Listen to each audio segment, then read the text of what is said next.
방언 옹호자들이 주장하는 성경적인 근거가 이제 이런 거죠. 내가 만일 방언으로 기도하면 나의 영이 기도하거니와 나의 마음은 열매를 맺히지 못하리라. 자, 내가 만일 방언으로 기도하면 여기 나왔다 이겁니다. 여기 분명히 방언으로 기도하면 이렇게 나왔는데 왜 성경에 나온 방언 기도를 부정하느냐 이게. 제가 말씀드린 것지만 방언으로 기도, 방언 기도도 아니에요. 방언으로 기도 이런 표현이 딱 한 번 나오지만 자, 그러면 그 다음을 설명하라고 한번 요구해 보십시오. 나의 영은 기도하는데 나의 마음은 열매를 맺지 못한다. 이런 사상이, 이런 이론이 기독교 인간관에서 이거 통할 수 있는 얘기입니까?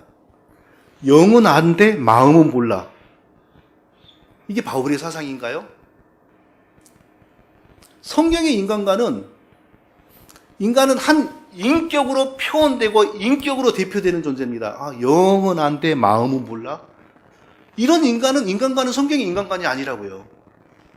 이럴 수가 없어요. 이방 종교에서 이제 영이 따로 어디를 하고, 이런 사상이라고 이게 이 뜻이라고. 근데 그러면은, 이게 과연 바울이 평소에 다른 데서 항상 가리키는 사상이었냐고? 아니라고요. 절대, 이건 1차적으로, 이게 도대체 바울이 왜 이런 얘기를 했는지, 정말 고민을 많이 해보고 연구해야 될 대상인데, 딱 나오는 것만 보고, 방언은 영이 기도하고, 그런데 내 마음은 몰라.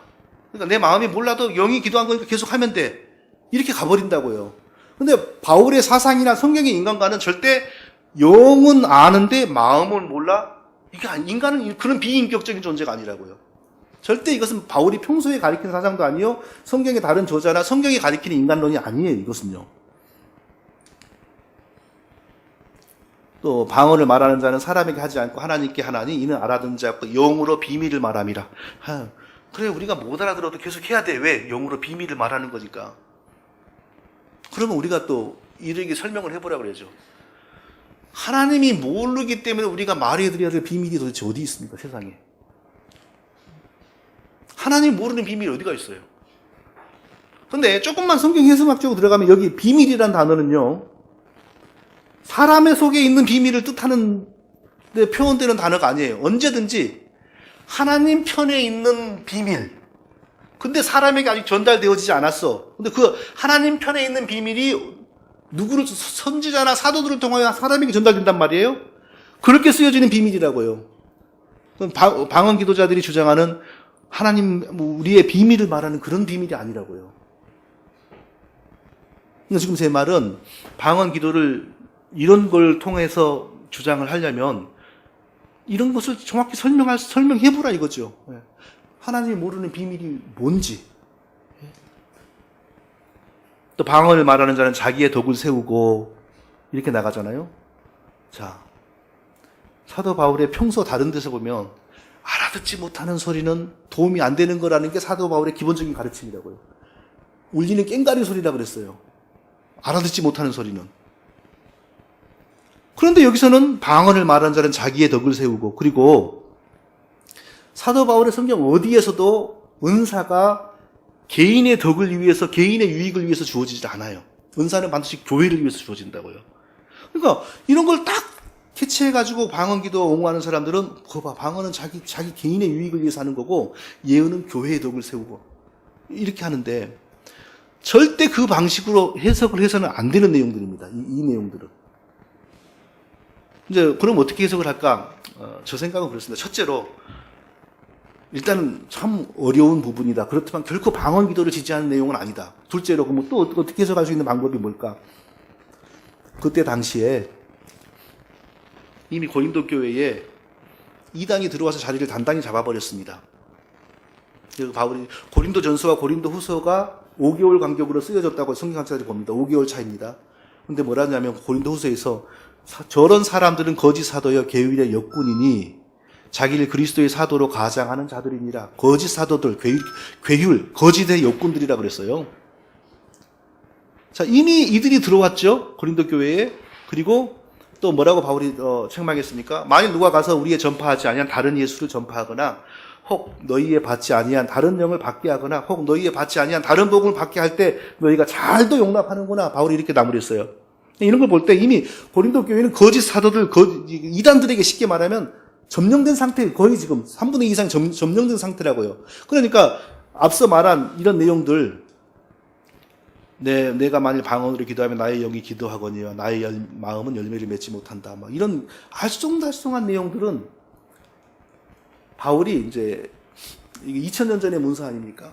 2000년 전에 이제 그 문학가들과 이게 조술가들이 사용하는 기법 중에 하나가 자기하고 반대되는 사람들의 의견을 이렇게 비판할 때 반대하는 사람들의 의견을 그럴싸하게 먼저 이렇게 딱 소개하는 형식으로 이렇게 언급을 하고 그리고 그걸 치는 그런 논법이 있었답니다. 근데 그런 2000년 전의 문서이기 때문에 그걸 정확하게 이제 번역해 내기가 어려우니까 이렇게 알쏭달쏭하게 번역이 되었다라는 그런 이론이 있는데 저는 굉장히 그게 현실성이 크다고 봅니다. 예를 들면 방언을 말하는 자는 자기의 덕을 세우고 예언하는 자는 교회의 덕을 세우나니 이제 이런 것도 결코 이게 평소 바울의 사상이 아닙니다. 이런 것이었을 가능성이 높다고 봅니다. 저 방언 기도하는 사람들은 방언 기도가 자기의 덕을 세운다고 지금 말을 하지만 그러나 방언이 있으면 반드시 방언 통역이 있지 않습니까? 방언은 통역되는 순간 예언입니다. 똑같은 거예요. 통역되는 방언과 예언은 똑같은 겁니다. 예언은, 통역되는 방언은 교회의 덕을 세우는 것이다. 이렇게 앞에 부분에서 거짓된 자들의 주장을 이렇게 도입하는 형식을 취하고 뒤에 가갖고 그걸 치는 거란 말이에요. 이런 식으로 이걸 해석을 하는 게 현명하지.